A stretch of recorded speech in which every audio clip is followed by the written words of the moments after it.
Assalamualaikum warahmatullahi wabarakatuh. Ketemu lagi dengan saya Wahyono pada seri video pengolahan citra digital. Oke, pada video kali ini kita akan membahas salah satu tahap pada sistem pengolahan citra digital, yaitu citra acquisition atau mungkin akuisisi citra.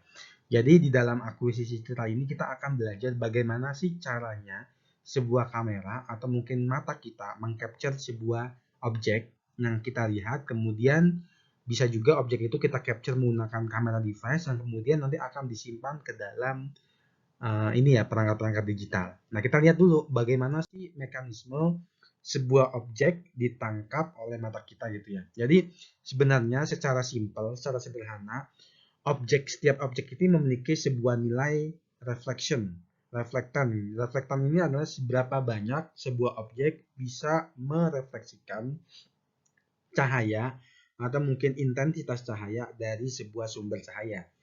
Nah, kalau seandainya sumber cahayanya adalah matahari, kemudian matahari ini menyinari atau mungkin meneruskan gelombang ini ya, gelombang cahaya mungkin merah atau mungkin hijau atau biru ke dalam objek, kemudian objek ini akan merefleksikan cahaya tersebut yang kemudian nanti akan ditangkap oleh mata kita atau mungkin ditangkap oleh kamera atau device yang akan kita gunakan untuk mengcapture objek. Nah, nilai reflektan ini antara satu benda dengan benda lain itu berbeda. Biasanya benda-benda yang gelap itu lebih banyak menyerap cahaya dibandingkan memantulkan cahaya.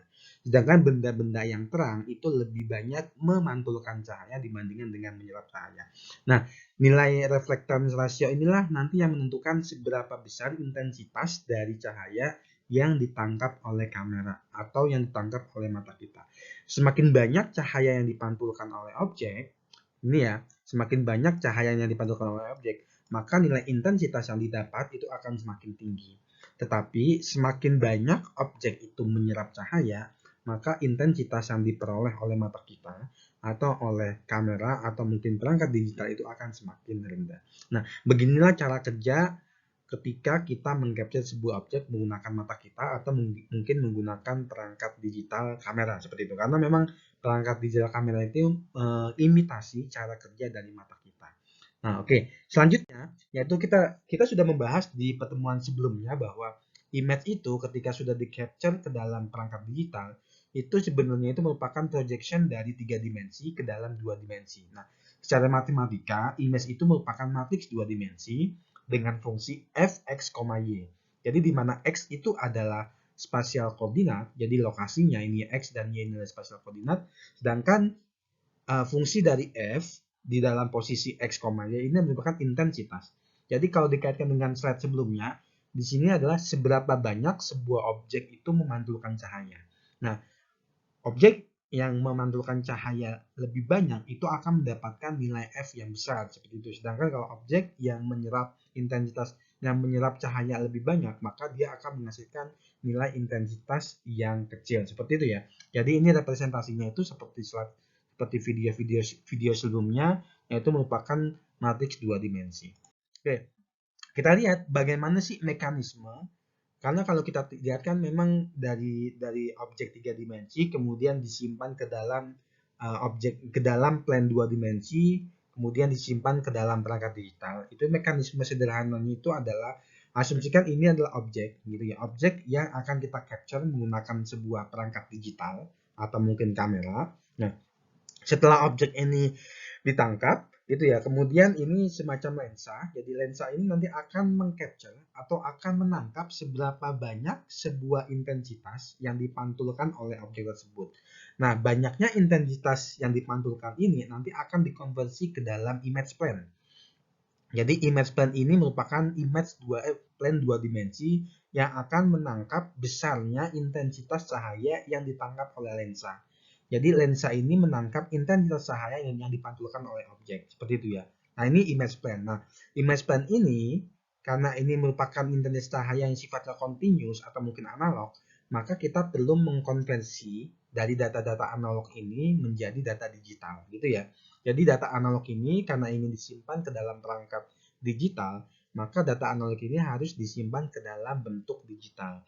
Nah, makanya di dalam kamera sendiri itu sudah ada proses yang namanya digitizer, yaitu proses di mana kita melakukan digitalisasi dari mengkonversi dari data analog ke dalam data digital. Nah, baru kemudian setelah proses digitalisasi dilakukan, kita akan mendapatkan sebuah citra digital. Ini ya. Nah, citra digital inilah nanti yang akan kita proses, tapi kita perlu memahami dulu bagaimana sih proses dari digitalisasi yang dilakukan oleh sebuah perangkat digital. Gitu ya. Jadi sebelum ke sana kita lihat dulu beberapa kamera device yang memungkinkan kita untuk menggunakan ketika kita akan mengakuisisi sebuah citra. Bisa saja kita menggunakan CCD kamera atau kita ini merupakan kamera yang IP kamera yang biasa kita gunakan gitu ya. Kemudian bisa juga kita menggunakan IP kamera. IP kamera ini merupakan kamera yang di dalamnya itu tersimpan nilai IP. Jadi bisa diakses melalui jaringan seperti itu ya. Jaringan dengan hanya mengakses IP-nya. Tapi biasanya untuk IP kamera ini itu hanya digunakan untuk indoor. Kemudian kita juga memiliki IP kamera outdoor. Nah, perbedaan dengan indoor dan outdoor itu biasanya adalah di dalam IP kamera outdoor itu nanti akan ada night vision. Artinya ketika kita memasang kamera ini di luar ruangan di malam hari, maka kamera IP kamera outdoor ini akan menyesuaikan ketika suasana gelap itu akan berubah jadi night vision seperti itu. Nah, kemudian di sini ada omnidirectional camera. Kalau IP kamera, CCD kamera, mereka biasanya memiliki keterbatasan di angle of view, itu ya. Sedangkan kalau omnidirectional camera itu bisa menangkap sepanjang atau sebanyak 360 derajat. Artinya memang ketika kita menempatkan sebuah objek di posisi sekeliling dari kamera ini itu bisa akan ditangkap oleh omnidirectional camera. Cuma memang salah satu kelemahan itu adalah resolusinya tuh kecil gitu ya. Meskipun dia bisa menangkap sebanyak 360 derajat, tapi resolusinya itu kecil. Nah, kemudian ada infrared kamera, gini ya. Infrared kamera ini menggunakan sinar infrared, kemudian ada thermal kamera yang menangkap ini ya suhu tubuh, dan yang terakhir ini adalah stereo atau bumblebee. Jadi stereo kamera ini merupakan alat atau mungkin perangkat digital yang mengimitasi bagaimana cara kerja mata kita, yaitu langsung menggunakan dua mata gitu. Makanya di sini di dalam stereo kamera itu dia memiliki dua kamera. Nah, biasanya stereo kamera ini digunakan untuk memprediksi jarak antara kamera dengan objek. Nah, ini banyak digunakan mungkin untuk Kinect atau mungkin untuk autonomous vehicle dan lain sebagainya. Itu ya. Nah, kita kembali lagi ke dalam proses digitalisasi gitu ya. Jadi di awal saya sudah mengatakan bahwa ketika intensitas cahaya ditangkap oleh lensa kemudian diteruskan ke dalam image plane. Nah, prosesnya ini merupakan ini ya sensornya sensor analog gitu ya. Jadi memang sinyalnya itu merupakan sinyal analog. Nah, oleh sebab itu ketika kita akan menyimpan ke dalam bentuk digital, kita perlu melakukan yang namanya digitalization citra seperti itu. Nah, di dalam proses digitalisasi sebuah citra itu kita akan melakukan dua hal. Yang pertama itu adalah sampling. Jadi sampling ini merupakan proses digitalisasi dari sisi spasial gitu ya. Spasial di sini ada dari sisi lokasi. Sedangkan yang kedua ini adalah kuantisasi. Jadi kuantisasi ini merupakan digitalisasi dari sisi intensitas. Nah, keduanya sebenarnya sama-sama melakukan decretisation ke dalam bentuk beberapa kuantitas atau beberapa level. Cuma perbedaannya hanya pada yang sampling itu secara spasial, sedangkan yang kuantisasi ini secara intensitas. Oke, kita lihat contoh. Kita lihat jadi lebih jelas. Misalnya, di sini adalah merupakan sebuah gambar analog yang kita peroleh di dalam sebuah kamera gitu ya. Kemudian ketika kita melakukan sampling gitu ya. Sampling ini adalah membagi gambar itu ke dalam beberapa pixel, ke dalam beberapa bagian. Nah, misalnya seperti ini ya. Misalnya kita punya gambar adalah penuh seperti ini. Nah, kita ingin membagi ini misalnya menjadi 3x3 gitu ya. 3x3. Nah, artinya kita melakukan sampling dari gambar ini sebanyak 3x3. Atau masing-masing pembagian ini ya, masing-masing pembagian ini kita sebut sebagai pixel elemen atau pixel. Nah, oleh sebab itu proses sampling biasanya terkait dengan resolusi gitu ya. Ketika kita melakukan proses digitalisasi dengan cara sampling, maka kita akan mendapatkan resolusi dari sebuah gambar seperti itu. Sedangkan yang satu lagi yaitu kuantisasi. Jadi kuantisasi ini tidak dari sisi spatial location, tapi dari sisi intensitas levelnya. Nah, kalau kita lihat, karena ini merupakan meneruskan gelombang cahaya merah, atau mungkin cahaya biru, atau mungkin cahaya hijau. Nah, nilai-nilai ini itu continuous. Nah, kita ingin membagi nilai-nilai dari 0 sampai 700 nanometer ini menjadi beberapa level. Nah, biasanya kita membagi menjadi 256 level. Dimulai dari level 0 sampai menjadi level 255. Nah, ini yang disebut sebagai kuantisasi, yaitu membagi level nilai dari gelombang gitu ya menjadi beberapa level. Nah, ini disebut sebagai brightness resolution, atau kita juga bisa menyebut sebagai namanya adalah intensity level dari sebuah pixel seperti itu. Oke, kita bahas dulu yang pertama, yaitu sampling. Jadi sampling ini kita mau membagi image plane ini menjadi berapa pixel sih gitu. Misalnya kalau ini merupakan image plane, continuous image plane, kita mengcapture sebuah gambar lingkaran. Nah, ketika kita membagi menjadi 5x5, maka ini adalah hasil dari samplingnya. Oleh sebab itu, maka dengan proses ini kita akan mendapatkan resolusi pixel itu sebanyak 5x5, yaitu 25 pixel. Nah, kalau kita melihat di kamera atau mungkin di perangkat digital itu ada yang menyebutnya sebanyak 14 megapiksel atau mungkin 18 megapiksel. Ini sebenarnya adalah seberapa banyak gitu ya, seberapa banyak sampling yang dilakukan oleh perangkat digital tersebut. Biasanya semakin tinggi nilai samplingnya gitu ya, semakin jelas informasi yang akan didapatkan dari objek yang kita capture. Tapi semakin rendah nilai samplingnya atau semakin rendah nilai resolusinya, maka biasanya objek itu akan semakin tidak detail. Artinya ketika kita men-zoom gitu ya, men-zoom itu nanti akan terlihat pecah-pecah seperti itu.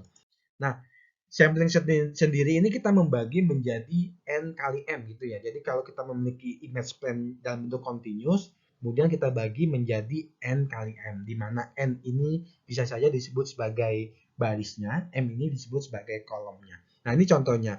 Ini adalah contoh dari image analog gitu ya. Kemudian ketika kita lakukan menjadi sampling, menjadi bentuk digital di sampling, maka inilah hasilnya. Memang ketika kita menggunakan sampling yang kecil, maka bentuknya itu tidak 100% exactly sama dengan objek yang kita capture. Tapi ketika kita menambahkan ukuran samplingnya, maka kita akan mendapatkan bentuk secara visual yang sama dengan objek yang kita capture. Seperti itu ya. Nah, ini beberapa efek dari sampel atau mungkin sampling yang kita lakukan. Nah, kalau kita lihat, ini ketika kita menggunakan samplingnya itu hanya 4 kali 4, maka kita tidak bisa menebak ini gambar apa seperti itu. Ketika kita increase, kita juga masih belum bisa menebak. Ketika kita increase lagi, N16, ini kita bisa menebak, oh ini sepertinya gambar orang. Begitu seterusnya sampai kita mengincrease menjadi 128 kali 128. Jadi di sini kita bisa menyimpulkan bahwa semakin tinggi nilai sampel, semakin banyak nilai sampel, maka detail informasi dari sebuah objek yang kita capture itu akan semakin terlihat secara visual seperti itu. Tapi semakin rendah jumlah sampelnya atau samplingnya, maka semakin tidak jelas atau mungkin semakin tidak detail objek yang kita capture. Seperti ini. Nah, ini merupakan proses digitalisasi dari sisi sampling. Nah, berikutnya kita melakukan digitalisasi dari sisi kuantisasi gitu ya. Jadi kalau sampling itu lebih kepada proses pembagian image plane ke dalam beberapa resolusi, kalau untuk kuantisasi ini kita mencoba untuk melakukan discretization dari nilai intensitas. Jadi nilai intensitas ini adalah banyaknya cahaya yang dipantulkan oleh objek atau banyaknya cahaya yang diserap atau ditangkap oleh lensa kamera. Seperti itu ya. Nah, biasa kita membagi ini, misalnya kalau kita memiliki panjang gelombang warna merah itu misalnya ya 700 nanometer, dan ini sifatnya adalah sifatnya adalah continuous. Nah, kita ingin membagi ini menjadi nilai-nilai yang discrete atau mungkin ada beberapa level gitu ya. Misalnya dari 700 nanometer itu kita ingin berubah ke dalam 256 nilai. Kenapa 256? Karena kita biasanya menyimpan data ini ke dalam 8 bit gitu ya. 8 bit ini sama saja dengan 1 byte gitu ya. Nah, karena 8 bit ini itu akan ada sebanyak 256 nilai. Nah, oleh sebab itu, yang tadinya 700, kita lakukan discretization, kemudian kita rubah levelingnya menjadi antara 0 sampai 256. Dengan nilainya itu tidak continuous, tapi nilainya discrete. Jadi 0, 1, 2, 3, dan seterusnya sampai 256. Seperti itu ya. Nah, sebagai contoh, misalnya kalau kita memiliki sebuah nilai, sebuah sinyal continuous, ketika kita hanya membagi ke dalam 4 level, inilah contohnya. Jadi level 1, level 2, level 3, dan level 4. Ketika kita membagi 8 level, maka ini contohnya. Tapi biasanya kita membagi itu menjadi 256 level, yaitu 8 bits per pixel gitu ya. Nah, karena ini sudah cocok untuk merepresentasikan sebuah intensitas. Gitu ya. Nah, ini contoh perbedaan ketika kita menggunakan kuantisasi dengan level-level yang berbeda. Nah, ini untuk gambar yang pertama, ini merupakan sinyal yang tidak dilakukan kuantisasi.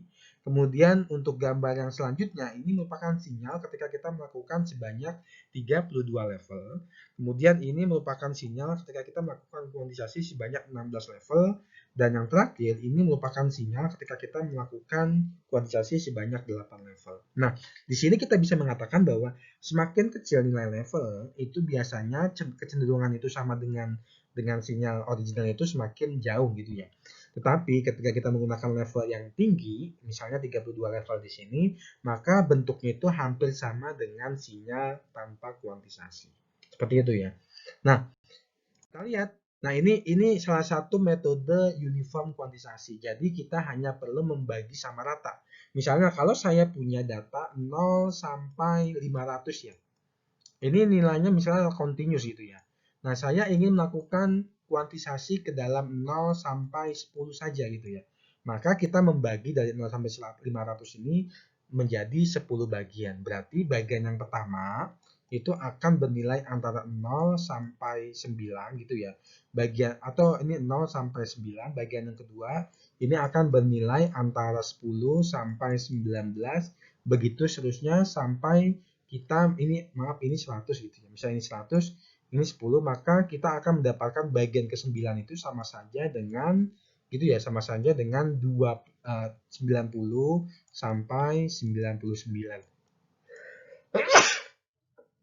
Nah, ini merupakan proses dari uniform kuantisasi. Jadi kita memang membagi levelnya itu menjadi level yang sama rata seperti itu. Sebenarnya selain uniform kuantisasi ada lagi satu lagi yang namanya non uniform kuantisasi, yaitu kita membagi ada yang sama, ada yang tidak. Tapi kita tidak akan bahas di video ini. Nah, ini contoh hasil uniform kuantisasi gitu ya. Nah, ketika kita menggunakan 256 level atau mungkin sebanyak 8 bit dibandingkan dengan yang kita hanya menggunakan 2 level. Kalau kita menggunakan 2 level, ini sama saja kita menggambarkan hitam dan putih. Nah, kalau kita lihat, ketika kita menggunakan level yang lebih tinggi, itu menghasilkan secara visual yang lebih baik dibandingkan dengan level yang lebih rendah.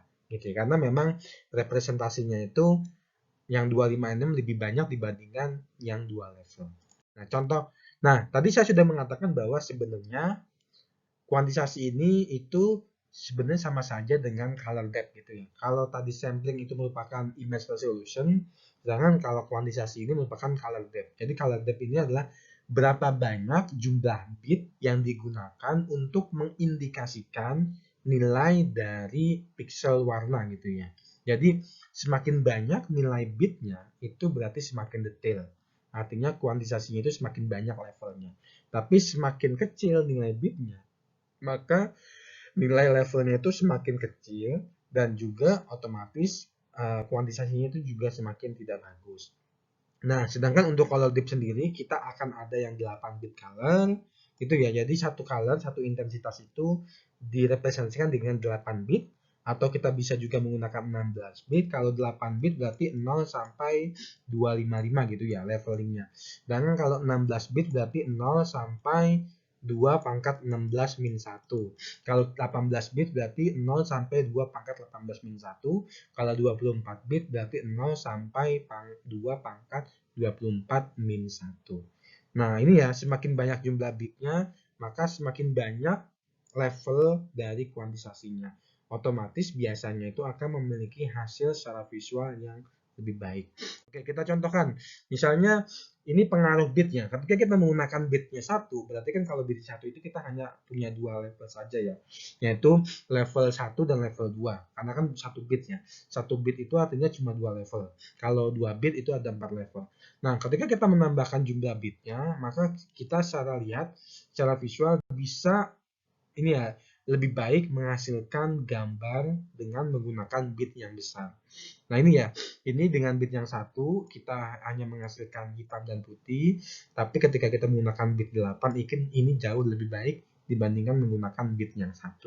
Nah yang terakhir ini sama, ketika kita menggunakan 32 bit yang lebih ini ya, lebih banyak, bit yang lebih banyak 32 dibandingkan dengan yang hanya 2 bit, itu kita menghasilkan gambar yang lebih banyak representasi warnanya.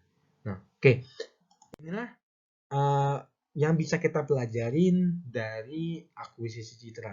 Jadi ketika kita mengcapture atau mungkin mengakuisisi sebuah citra, pada dasarnya di dalam perangkat digital yang kita gunakan itu ada proses ini ya, proses sampling dan proses kuantisasi. Proses sampling dan proses kuantisasi ini merupakan bagian dari proses digitalisasi, yaitu merubah sinyal-sinyal analog di dalam image plan ke dalam sinyal-sinyal digital yang nantinya akan disimpan ke dalam perangkat-perangkat digital. Salah satunya disimpan dalam komputer. Oke, mungkin itu saja dari saya untuk video kali ini. Silakan dilanjutkan untuk video selanjutnya tentang step-step lainnya dalam pengolahan citra digital. Terima kasih. Wassalamualaikum warahmatullahi wabarakatuh.